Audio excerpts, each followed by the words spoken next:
Yo, what's up? Sunny Banani Bear Cubs. Welcome back to another video. Let's read some questions on the internet.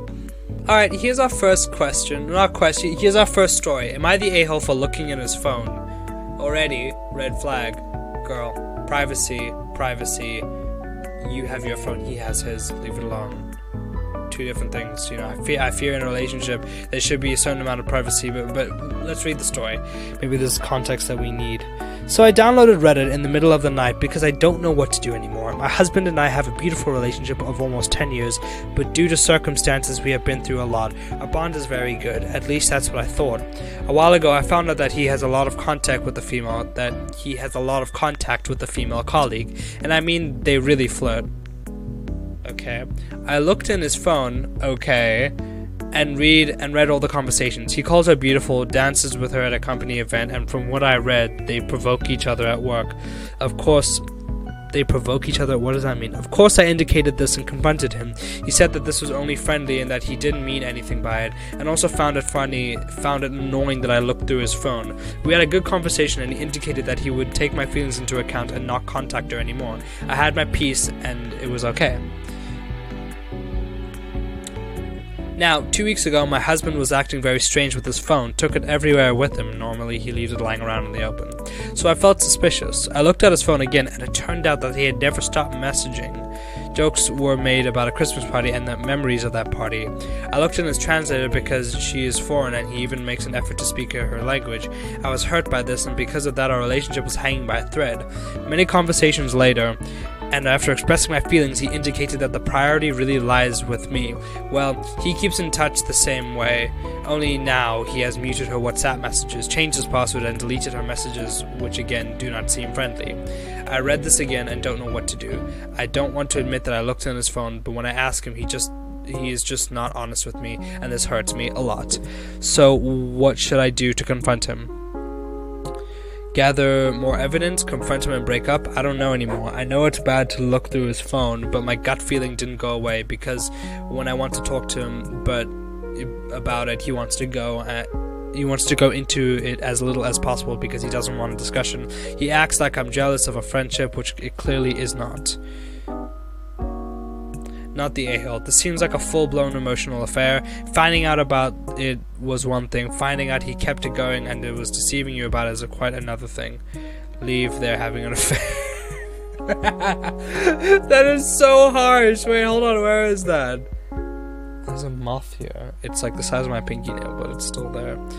Leave, they're having an affair. Oh my soul, shame. You're harsh, bruh. Swag. No scum, bruh. No scum.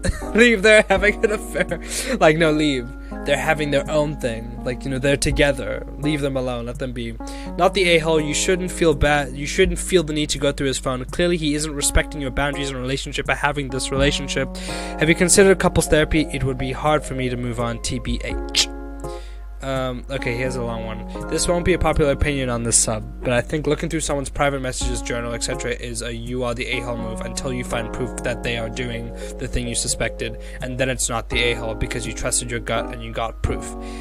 It leaves people extremely vulnerable to narcissists and people who are extremely good at lying and violating your trust, exposing them to STIs, etc.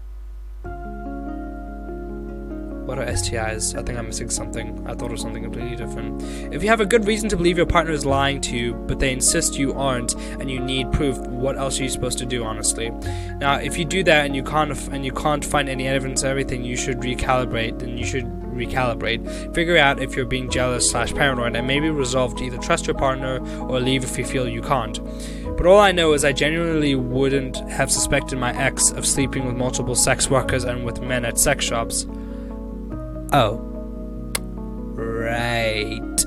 If I hadn't searched his computer, it was a long time ago, lol, because he was amazing at lying and I truly believed that he wouldn't cheat on me, but he said one thing in a fight that seemed like a tell, and the minute I looked, I found not just a little confirmation, but a lot. I don't feel, and neither should OP for looking. And neither should other people for looking. That said, continuing to invade his privacy when you know exactly what he's up to and he's repeatedly lying, that's where other people is that's where other people is the a-hole to herself. I don't, guys, I'm Gen Z, but what are all these abbreviations? Please, millennials, get your cock in order. Leave him, girl. Don't get in this stupid game where you're always paranoid and checking his phone and he's at the least lying to you and having an emotional affair. Wish him and his co-worker a nice life and leave his A. Okay, so I fear the comments, are majority of the time, the comments are what I feel. First of all, going through someone's phone, don't do that. That's their phone, that's their privacy. Even if it's in a joking way, still, like, there's that innate boundary that, that's their phone, that's their privacy. Unless solicited, don't go through someone's phone. That's an invasion of privacy, and that's not cool. Second of all, if he's gonna give you a reason to go through your phone, I think if you find evidence, I don't know if it's still justified. You still went through his phone without his permission. But that being said, this guy is the a-hole. You are not the a-hole in this situation, because if you had a feeling he's cheating on you and he's not communicating that to you, then I understand what else he's supposed to do. That is obviously an invasion of privacy. Yeah, no, what else are you supposed to do, man? I feel for this person. I hope they find peace for theyself, if you catch my drift. Okay, here's our second one. This one is just a wall of text. There is no breaking apart the information. Am I the a-hole for blaming my sister of stealing my things? I, 15... Damn, that's young. Am I 15... What are you doing on Reddit at 15 years old? Oh my soul. I mean, I'm one to talk. I have Reddit specifically for this reason, though. Like, I am almost not active on this app whatsoever. I have Reddit literally for this one reason. I, 15F, live with my family consisting of my mom, 50F, dad, 49M. 49M looks like 49 meters to me. Older sister, 19F. And younger sister, 12F. For as long as I remember, I've had problems with my little sister taking things from my room, such as candy, crafts, potentially my lip gloss, gum, and other things I don't remember for now. I'm not a saint either, and I can recall snooping through her room, but never took anything. Every now and then I will buy myself a bag of candy or two, mostly Jolly Ranchers, and I will eat them at a pretty normal amount. One day, when I had a bag of Jolly Ranchers, there was about half left, but when I checked the other day, I didn't eat for a few days. But when I checked the other day, I didn't eat any for a few days. A quarter was missing. There was about half left. But when I checked the other day, I didn't eat. The next day, I was cleaning the floors of my room and found wrappers of the candy in her girl. A few months later, she asked if she could have my iPad, and I said no. I kept it in my room. Less than a few days later, I found my iPad to be missing. I asked my little sister if she knows where it was, and she says no. I was pretty wrong for this, but when she was at her friend's house, I looked in her room for my iPad and couldn't find it. The next day, I walked past her room and the door was open, and guess what? I see my iPad. She deleted all my apps, and I was reasonably mad, and she didn't even get a punishment, just cried when I confronted her. Mind you, she is 12. She would have not... She was 12. She would know not to do that. Oh my soul, my dyslexic. She would know not to do that after the incident. I didn't talk to her for some time, and I was recently cleaning out my room and found a packet of gum I bought a few weeks back to use when I finished my other pack. I never opened it, but it was ripped open with some gum missing. Of course, naturally, I go to my father about it and he asks her if she took it, and she of course said no. My father doesn't like the sour gum, my mom's teeth get irritated when chewing it, and my older sister gets a headache when chewing the brand of gum, so I of course blame my little sister, and my dad gets mad at me, saying that it was probably me who took the gum and I forgot. I asked my dad for a lock on my door, and he said no. I'll even get an effing camera in my room because I don't want to keep getting my things taken. Am I the a-hole for that, or am I just paranoid? Not the a-hole. If you can't lock the door, get a metal lock box. There are various sizes of whatever. Just giving their advice. Sounds like she's stealing things from what you say. Are you not allowed to have a password on your iPad?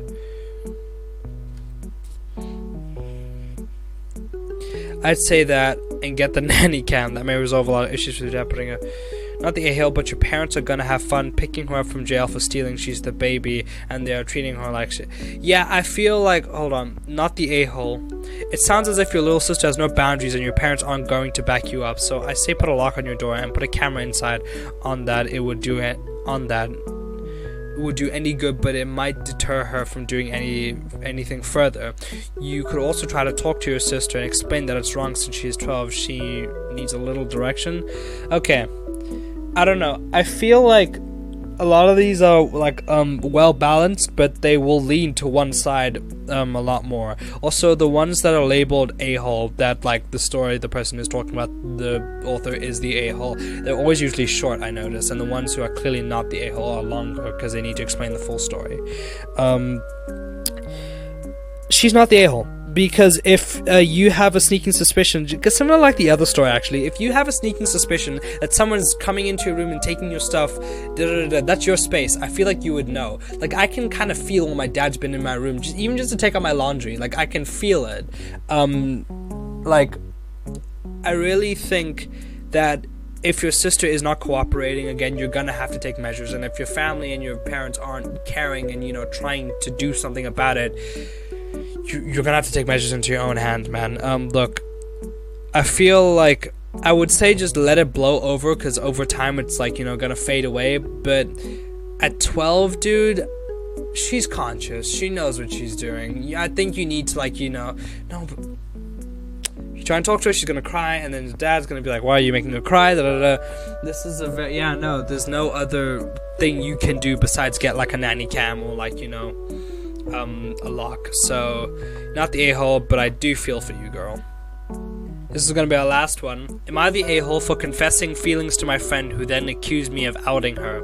I, 15F, recently told my friend, let's call her Katie, that I had feelings for her. At first she responded saying she needed time to process and that she valued our friendship. A few days later she suddenly accused me of outing her to people, which I never did, and using a slur against her also didn't happen. When I tried to defend myself and explain that I would never do those things, she got more upset. I told her I was confused because she initially seemed okay with my confession. She then claimed I was manipulating the situation and making her uncomfortable. I tried to explain my side, but she wouldn't listen. After giving her space for a few months, I reached out because I really missed our friendship. Instead of wanting to talk things through, she accused me of outing her again. She sent me a message saying I was playing the victim and that I never really cared about her as a person, before blocking me everywhere. Jeez, bro. I don't even know where these accusations came from. She was my best friend, and she knows me. She knows deep down I would never do any of those things. And never do either of those things. That's just not the type of person I am. All I did was be honest about my feelings, and now I'm being treated like I did something horrible. I never meant to hurt anyone or make her uncomfortable. I was just sharing how I felt. Am I the a-hole? Let's look at the comments. Yay! Not the a-hole, you were normal about this. She obviously has some issues with emotional regulation. I've known a person just like that, a former friend. Because the first time I did something in my life that she didn't like, she played victim and accused me of disrespecting her and of some other outlandish thing. And out of nowhere, started throwing insults and blocked me all of a sudden and never saw her again.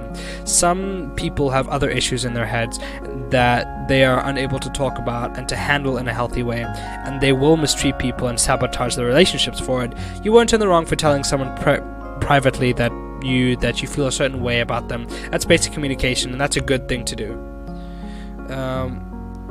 Woo. Okay, and I think this whole paragraph just goes on to explain that there are certain people that, will be in your life for a certain amount of time. What I get from this is that the comment summed it up pretty well, the last one I just read. You're not in the wrong. If you have feelings for a friend, I think you should tell them. And also, if you have a strong enough friendship, it shouldn't hurt the friendship at all. And if you really have found someone special to share, parts of your life and your life with, it should improve the friendship, man. Because it's like, even if they don't feel the same way, it's like, I'm glad you could feel that comfortable sharing something so, tender and so, like, what's the word here? Something so sensitive with me, Like, I feel like a good friend should take that information and be like, I'm sorry, I don't feel the same way. I can't feel the same. I don't feel the same way. But I'm so glad that you feel comfortable saying that sort of stuff to me, because that shows, like, you took what that other person said, understood it, and expressed it back, and you gave a response to it, and you're trying to make the situation better and make it into something better. You know what? Yeah, I don't know, man. This person was fully in the wrong. I really don't. Again, like, I think this is a thing of you can be really good friends with someone. You can be really good friends with someone, but not really understand, like, know what they're like in a situation where, you know, emotional things are gonna happen. This is like one of my like fears of like sharing something. No, this is like. One of my fears is like I get really close to a person, but then I try and talk about something really sensitive with them, like, I don't know, my dog that died. I never had a dog that died. And they're just like, well, you know, my dog died too. Why is yours more important than mine? And, you know, that starts. I would obviously never make friends like that with someone for that reason. That's why I'm very, like, particular about, like, I listen to the way people talk, and I'm just like, you know what? This person reacted to a situation like that, and the fact that they're speaking about something like that tells me how much of a mature human being they are. So, you're not the a-hole. I really feel for you, and I hope you find a loving girlfriend. But it's gonna be the video, guys. I hope you enjoyed watching me kind of just yap on about the relationships and situations that I really do hope these people find peace. Hope you find peace for yourself doing that stuff where you fill the void. I don't know the lyrics. Thank you guys for watching so much. I really do appreciate it. If you like this sort of content, you know, if you like this kind of content, subscribe. If you like the video and what I've said, and you like hearing me talk, God forbid, like, you know, hit that like button. If you like the video, like the video. But yeah, I'll see you guys in the next episode. Bye!